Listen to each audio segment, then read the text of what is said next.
Все прекрасное в человеке от лучей солнца и от молока матери. Поспорить с этими словами, сказанными когда-то Максимом Горьким, невозможно. Так оно и есть на самом деле. Мама — это наше солнце. Она свет, согреет одним только взглядом, поймет и увидит даже незримые огонечки нашей души. Она освещает жизненный путь своего ребенка и делом, и словом. Просто в тот момент, когда принималось важное решение, папа просто поддержал. Мама же у меня работала в библиотеке, и я туда приходила. Я всегда к ней приходила после школы, ходила между стеллажами, читала эти вот книги, журналы. И она меня познакомила там с Галиной Михайловной Кривошапко. Мама мне подарила книгу Галины Михайловны, а потом уже Галина Михайловна мне подписала очень доброе сердечное пожелание, и мама написала, что если ты любишь музыку, то ты сама найди себе дорогу в жизни, несмотря ни на какие сложности.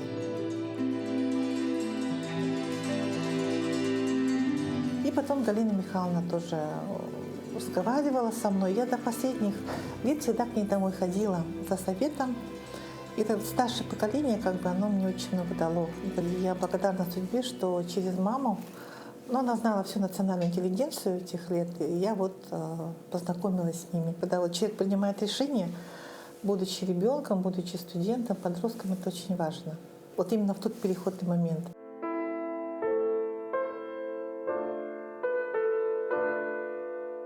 Татьяна Павлова-Борисова, известный якутский музыковед, музыкальный критик, ученый-исследователь, публицист, член Союза композиторов России, член Союза писателей Республики Саха-Якутия.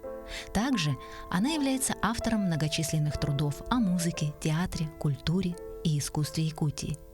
Люди с тонкой душевной организацией всегда притягивают взгляд. Привлекают они манерой общения, тембром голоса и интонацией. Они словно из космоса. Наша героиня – это особо утонченная личность, тонко чувствующий человек, который тяготеет к культуре и искусству в самых разнообразных ее проявлениях. Мама в жизни нашей героини также играла огромную роль в становлении личности, не только как музыканта, но и в целом была примером для подражания. Я кончила Ленинград, где Институт культуры имени Крупской. В 1968 году приехала в Якутск, устроилась на работу в Национальную библиотеку, а раньше была эта библиотека имени Пушкина. И до сих пор работаю. Мама у меня была занята культурными проектами. И сейчас, когда я уже выросла, я оцениваю, я иногда поражаюсь тому, насколько моя мама много сделала, и при всей своей скромности она очень большую роль сыграла и играет в культуре Республики Саха-Якутия. Заслуженный работник культуры Республики Саха-Якутия, лауреат Государственной премии имени Аюнского, краевед-библиограф Валентина Николаевна Павлова является автором и соавтором многих работ, представляющих историческую ценность. Одно из последних ее достижений – это составленный ею библиографический справочник писателей Якутии, который недавно победил в первом всероссийском конкурсе краеведческих изданий «Библиотек. Авторский знак». «Малая Родина-2020» вручается издательству «Бичик», город Якутск, за подготовку и выпуск биобиблиографического справочника писателей Якутии, содержащего краткие сведения о жизни и творчестве народных сказителей, писателей и тех авторов, произведения которых имеют важное значение для истории якутской литературы. Получила главный приз в одной из номинаций. И, наверное, мы готовы были вручить приз и в одной из номинаций нашего конкурса «Малая Родина». Но есть такое понятие – не формат. Книга не формат, которая не ложится ни в одну номинацию, но не отметить ее нельзя. Вот именно такой книгой стала книга биобиблиографического справочника, и мы от души поздравляем издательство «Бичик» с тем, что они находят в себе силы такие книги выпускать на высоком уровне и выпускать с душой. Кроме этого, есть и другие значимые заслуги.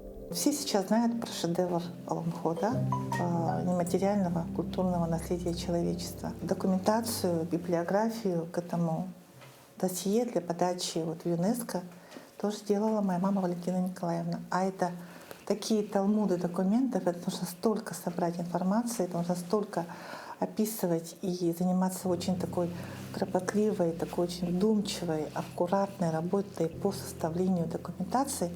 Это было несколько коробок. Вот я вообще считаю, что у меня мама культурная героиня. Есть такое понятие «культурный герой». Это такой персонаж мифологический, который из ничего что-то все делает. Вот у меня и бабушка такая была, и мама у меня такая. То есть вот я поражаюсь, как она, вот где бы ни была, вот куда бы ее жизнь ни занесла, чем бы она ни занималась, куда бы она ни переехала, она всегда вот создает вокруг себя вот эту вот ауру, вот какой-то такой вот, она демиург, она строит, вот из ничего у нее получается вот что-то. Вот. У нее всегда все красиво, у нее всегда все эстетично, у нее всегда все вкусно, она всегда все успевает. И для меня это был очень уютный мир, очень такой добрый, очень сытный, с запахом пирожков. У мамы фантастические пирожки. И когда я училась в годы перестройки, будучи студенткой, когда вот нам переводили деньги, мы не могли получить налички, потому что не было в стране. Продукты, которые присылали из дома, тушенку, пирожки, там замороженные карасики, это было, вот, то есть я ценила вот ту пищу, которая мне своими руками готовила мама, зная, как тяжело в перестроечные годы в отсутствии, когда вот не было выплат зарплат. И сейчас как вспомню, что такое было. Вот были такие времена. И я вспоминала почему-то вот ее рассказы про бабушку, когда она была маленькая, и мне как-то помогала одной в чужом городе выстаивать. До того, как юная Татьяна отправится учиться в чужой ей город, поступать в Новосибирскую консерваторию имени Глинки, она проходила детские испытания по отбору детей в музыкальную школу.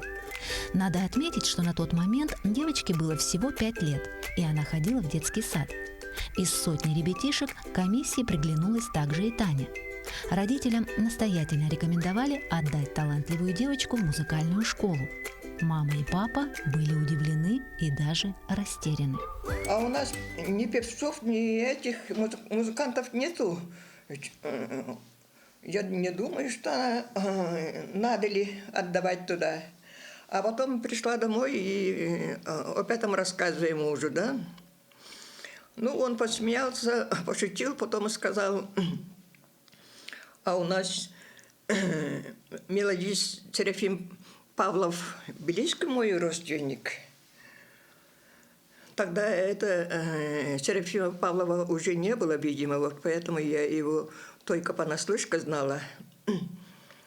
Ну, ее повела в музыкальную школу, и ее приняли. Самое главное, у меня было желание ее свободное время чем-то занять. Время шло, и настал период очередных творческих испытаний. Однажды в Якутск приехала комиссия по отбору талантливых детей для обучения в спецшколе при Ленинградской консерватории. И вновь родителям Татьяны рекомендовали отдать ребенка уже на углубленное обучение музыке.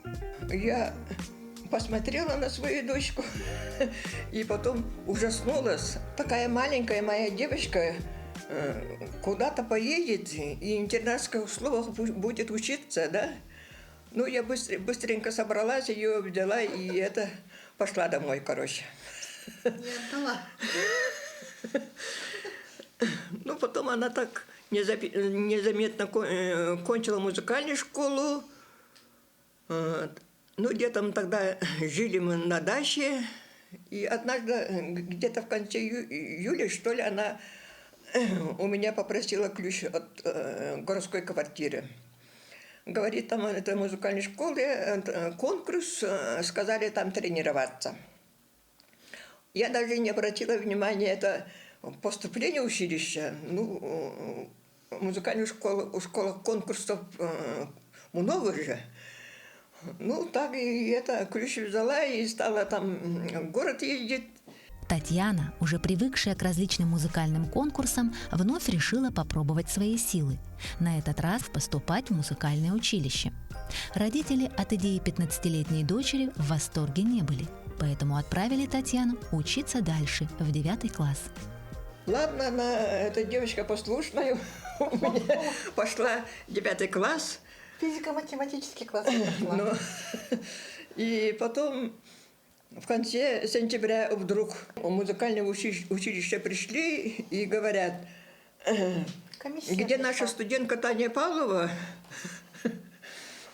мол, мы ее потеряли. Ну, мы быстренько семейный совет, потом пошли в школу, а руководство там, школа тоже ей разрешения не дает. Говорят, это поступили, ну, уже учебный год начался, и просто взять ученицу и исключить из школы мы не имеем права.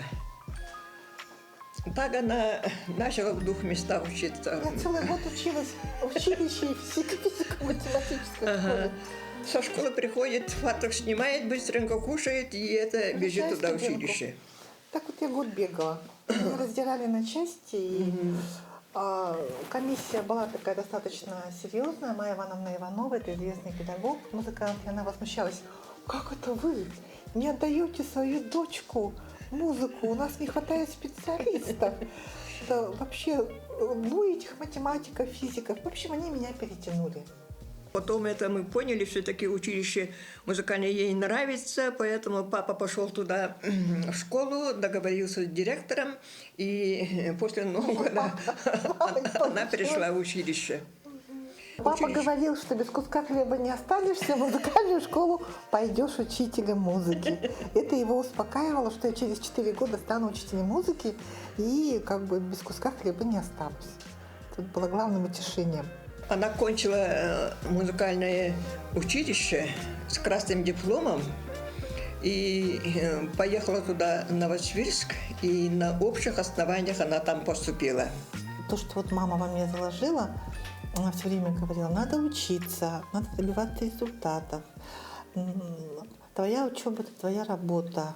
И вот это стремление к знаниям всегда подспудно сидит. И я также, оказывается, когда стала мамой, непроизвольно вот все вот эти вот заложенные во мне аффирмации, я все это проговаривала. И это правда как-то работает? Действительно работает. И мама всегда говорила, что мне нужно хорошо учиться, чтобы потом хорошо сдать экзамены, чтобы потом поступить дальше учиться. Долго не могла решить, кем я хочу стать. Я хотела стать то программистом, то социологом, то врачом. Даже в медицинскую академию ходила параллельно со школой. Я поняла, что я не хочу быть врачом, но не мое это. И потом в итоге в конце 11 класса я сдала все вот эти экзамены ЕГЭ. Кстати, сдала хорошо, в принципе. И поступила потом на художественное отделение вот в Якутске, в Арктический государственный институт культуры и искусств. Я весь последний год подбирала вот эти вот листики. Вот она вот рисует, да, комкает и выкидывает, выкидывает и выкидывает. А я хожу и из мусорного ящика вытаскиваю, она рисует. Я говорю, боже, она рисует. Откуда? Я поняла, если бы она еще музыкой занималась. Я же ее музыке учила. Вытаскиваю, и вот я, человек искусства, я понимаю, что это неплохо, что из этого что-то можно делать. Я к ней говорю, подхожу, говорю, Айта, может быть, ты об этом подумаешь серьезно? Как в свое время родители Татьяны удивлялись музыкальным способностям дочери, так и Татьяна, сама уже потом став матерью, удивлялась художественным способностям дочки. Правда, бабушка, почувствовав талант своей внучки, всячески ее поддерживала, особенно тогда, когда она приходила к ней на работу в Национальную библиотеку. Когда она перешла в старшие классы, в 9 классе, по-моему, она часто стала ко мне ходить и просить посмотреть альбомы из искусства. Особенно вот какие-то вот западные художники и так далее, у нее как-то это по периодам было. Я ей даю этот альбом, она с собой берет и домой. И никак не думала тоже. У нас художников тоже не было. Мама училась в Петербурге в Институте культуры, и у нас много с ее студенчества. Она прямо привозила огромные альбомы Левитана, Микеланджело. Это все было. И папа собирал картины якутских художников. Со многими из них он дружил с Карамзиным, с народным художником Максимом Павловым и так далее. И как-то у него это было вот чисто вот как-то очень искренне. У нас до сих пор вот вся квартира, все стены увешаны вот очень хорошими работами известных художников якутских. И в этом как-то мы выросли, мы как-то привыкли, и я даже вообще подумать не могла, что вот она вообще не рисовала. А потом резко стала рисовать. И уже 11 класс, а я в ужасе, я подхожу, говорю, а может быть, это твое призвание, а может быть, мы с тобой попробуем. Мама, я не закончила художественный лицей, как я поступлю? Ну, там все поступают с образованием, а я вот не умею же рисовать. Я говорю, ну ты же рисуешь. Мы вот так с ней прямо так раздумывали. Но я вижу, что для нее это такая тема. У нее такой вот какой-то раздрай был, потому что она вот не верила, что ли, в себя, что она может рисовать.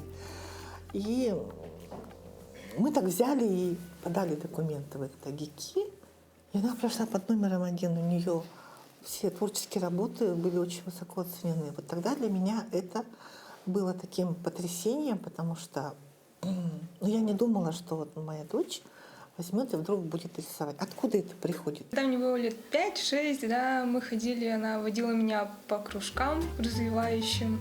Помню, в детской школе искусств, да, это было, и в Дворце детского творчества там были кружки для детей, вот, рисование, лепка. Мама меня туда записала, и сначала она меня водила, а потом, когда я уже привыкла, я уже стала сама туда ходить. То есть, я помню, как мы ходили, и рисование там было, она со мной сидела и вместе рисовала. Я даже помню эти рисунки, они до сих пор у нас где-то хранятся. В общем, я думаю, что это, может, как-то отразилось, то, что когда в раннем детстве с ребенком занимаются творчеством, это же как-то откладывает свой отпечаток.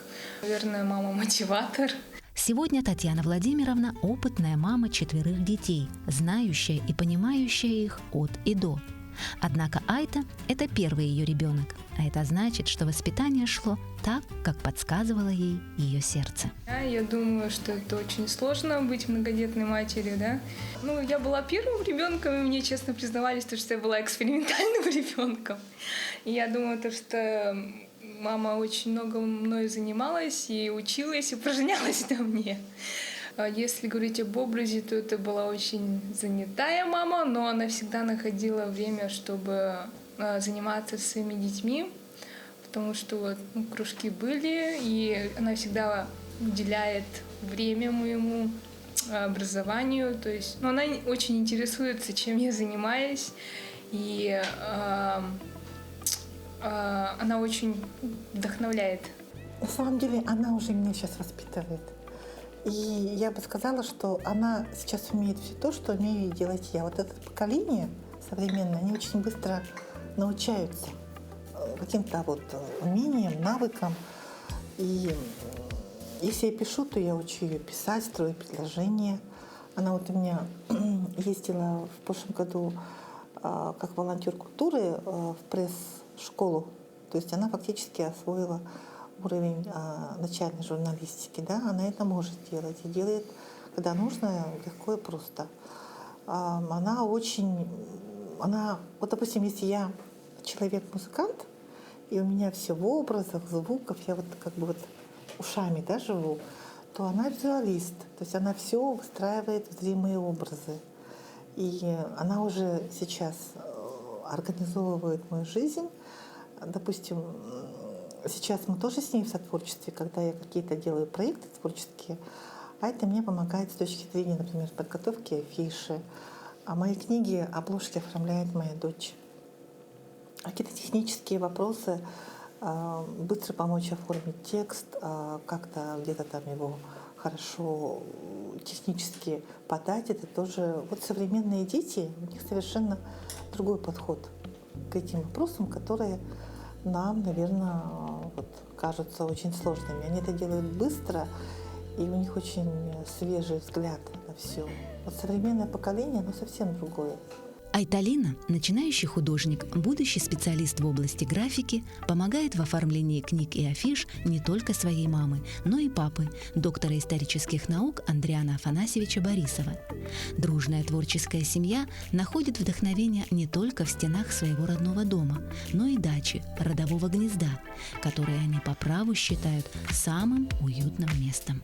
В детстве еще мы много времени на даче проводили. Я хорошо помню, вот там вот солнце светит, и деревянный дом там небольшой стоит, который дедушка построил с папой. На этой даче, которую Айта изобразила в своей картине, собирается вся большая семья.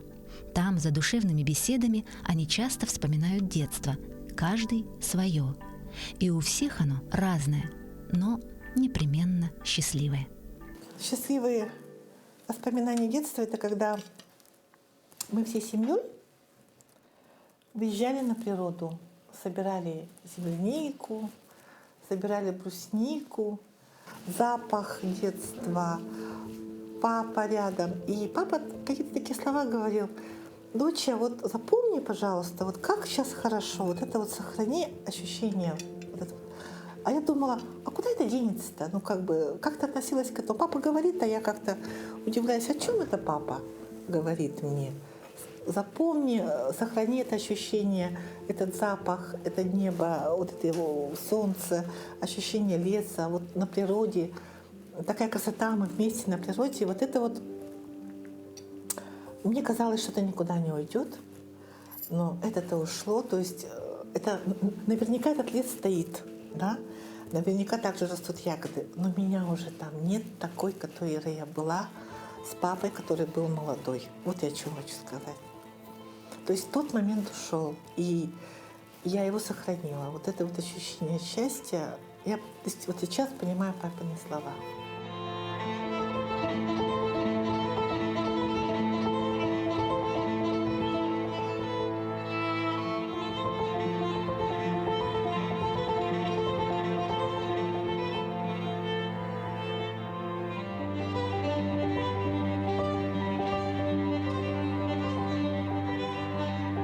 Самый счастливый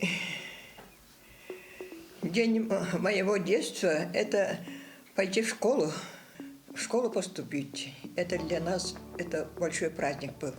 Холодно было, печное отопление. Мы все сидели кто в шубках, кто в телогрейке, и даже чернила замерзало. Вот в таких условиях учились. Тяжелыми были не только школьные условия. Вся жизнь семьи Валентины Николаевны тоже была трудной. Время было такое – суровое, жесткое и беспощадное. Судьба моей матери очень тяжелая была. Это, во-первых, Октябрьская революция, установление советской власти, гражданская война, потом образование государственности у нас в 1922 году, да, и потом строительство первых колхозов. И, конечно, это суровые годы Второй мировой войны. Отца я не помню. Он был одним из первых организаторов колхозного движения, был председателем колхоза второй пятилетки. В 1939 году за высокий урожай зерна он был участником первой всесоюзной сельскохозяйственной выставки в Москве. А потом, что удивительно, в 1940 году они тоже вышли победителями в районе, это в Сунтарском районе. И поэтому, получается, он дважды участник. И его имя, и имя колхоза второй пятилетки 2 раза были внесены в почетные книги ВДНХ. Это 1939 года и 1940 года, да? Он по существу был очень больным человеком, и поэтому на фронт его не взяли. В суровые годы войны он продолжал работать председателем колхоза, председателем сельского совета, но здоровье уже не выдержало, и он в 1945 году умер. Тогда ему было всего-навсего 48 лет. Ну вот, представьте себе, моя мама родила 12 детей. И 4 они умерли в младенчестве. У колхозников тогда денег-то не было, и вот поэтому я помню, что моя мама свои последние наряды, украшения и более-менее такие свежие одежду она меняла на муку, на сахар, чтобы кормить нас. Поскольку в магазинах ничего не было, якутская женщина тогда все сама делала. Она из бересты, например, шила такие берестяные сосуды, как подойники, туеса и так далее. И каждое изделие она очень хорошо украшала. Готовой одежды в магазинах не было. И поэтому она тоже от головы до ног все шила сама. Даже у меня младшенькой летом такие кожаные туфельки были. Не туфельки, а тапочки. И они обязательно бывали всегда с якутскими такими узорами, да? А когда первый класс я вошла в школу, у меня была такая красивая сумочка из разноцветных лоскутков ткани, а потом зимой я ходила в теплой шубе, сшитая из беличьих брюшков. Они такие беленькие, и она еще туда добавляла хвостик беличьи черные, да? А в школе выдергивали вот мальчишку все это. И поэтому эту шубу я одевать не хотела и просила мне купить телогрейку. Тогда после войны все в телогрейках ходили, а у нее денег-то не было вот телогрейку купить-то. Ну вот в этой шубе я, например, ходила до 4 класса. А Танечка, например, она тоже из беличьих брюшков она шила шапочку. А потом мы жили натуральным хозяйством, потому что некому. И обязательным порядком мы сажали картошку, капусту, лук, зерно. И до сих пор, например, чувствую я запах оладьи с первого урожая зерна. В деревне-то пекарни не было, и поэтому запах дрожжи я, например, до сих пор тоже чувствую. Хлеб такой мерзлый, но мы ставят на стол. Это для нас самый такой праздничный подарок был. Мои братья с малых лет они охотились. Иногда и нас брали в лес. И проверяли там селки и ловушки для зайцев. С малых лет так трудились, и у нас играть и баловаться совсем времени не было, например. Поэтому, как все взрослые, наравне мы все помогали в хозяйстве. С 4 класса дети колхозников тоже становились членами колхоза, и поэтому обязаны были каждое лето работать на сенокосе прямо с утра до вечера наравне со взрослыми. И поэтому мы выросли, умели трудиться с малых лет, во-первых, и потом научились беречь свой труд, окружающий мир, окружающую нашу природу и так далее, например, ломать какую-то веточку березы и так далее без причины, это мы даже мыслях-то не дозволяли. И поэтому, это я считаю не только воспитанием матери.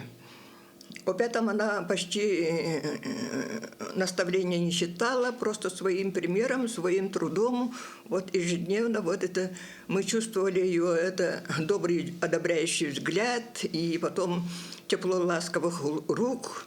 Когда нам какие-то трудности бывали, она напоминала завещание нашего отца.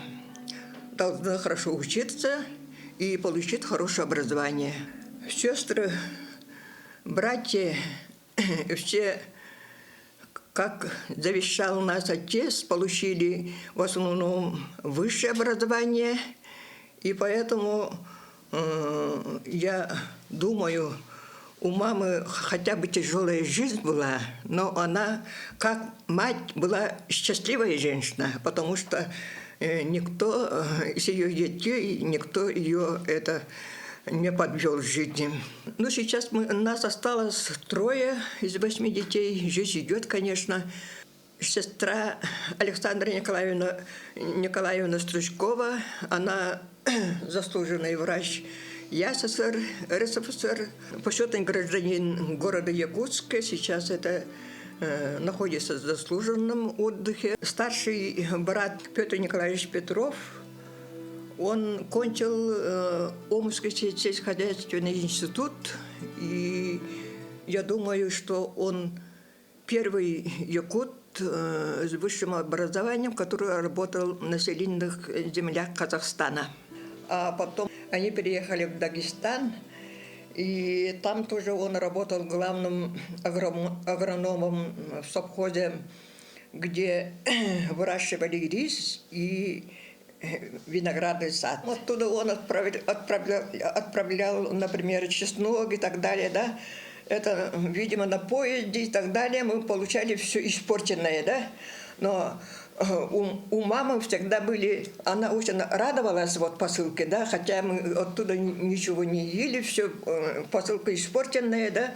Но такое внимание от сына издалека, это для матери, конечно, было очень большое дело. Мы всегда чувствовали ее любовь, ее ласку. И самое главное, это она верила в нас.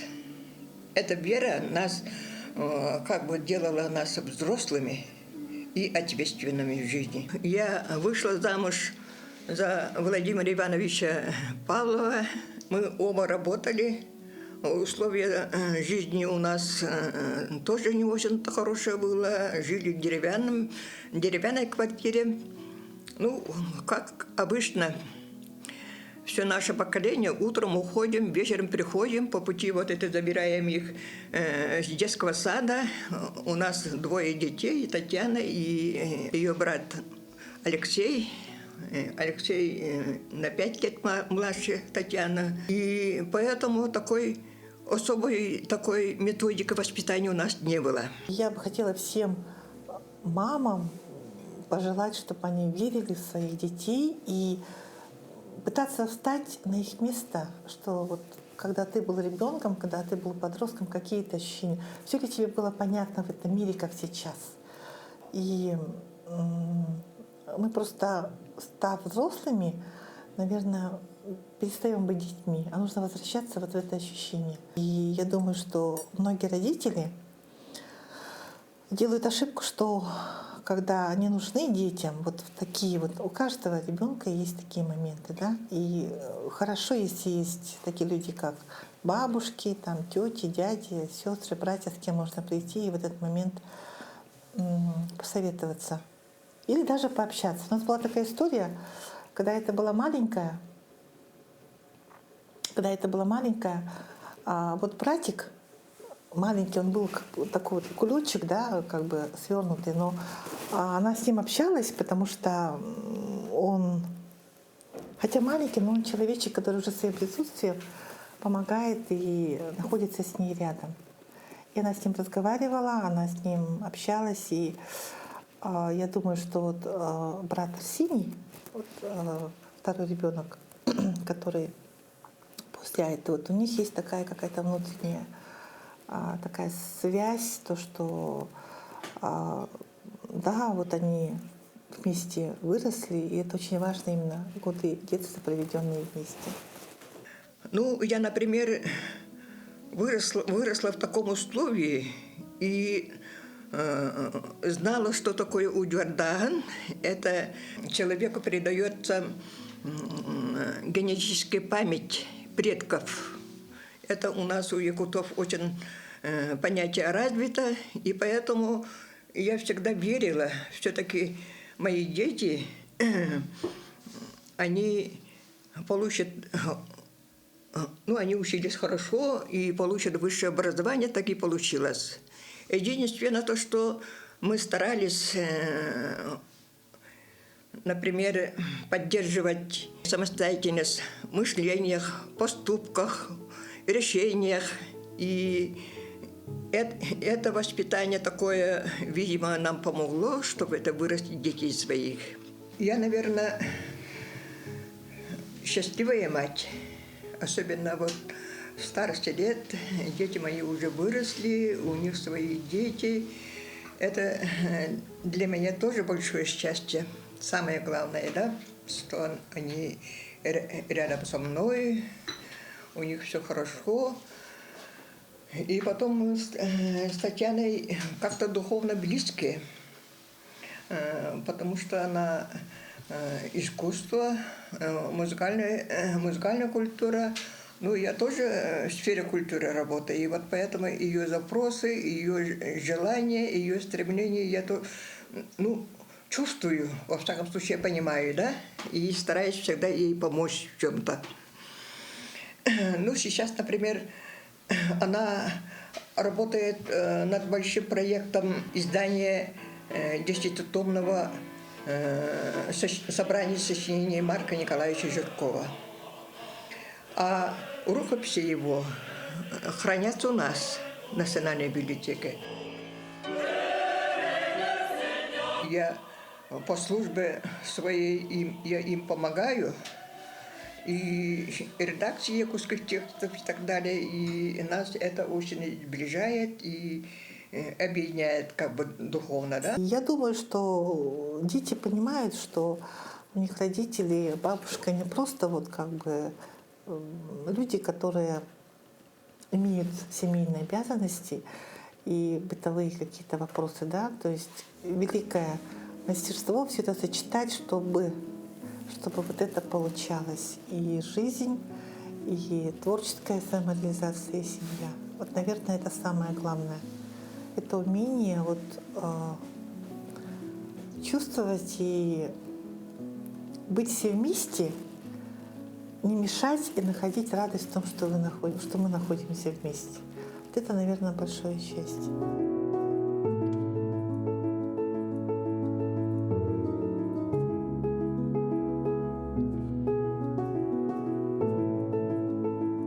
Искусство материнства научит ребенка искусству жизни. Когда-то вовремя данное мамой напутствие подарило нашей героине именно то, чего требовала душа ребенка.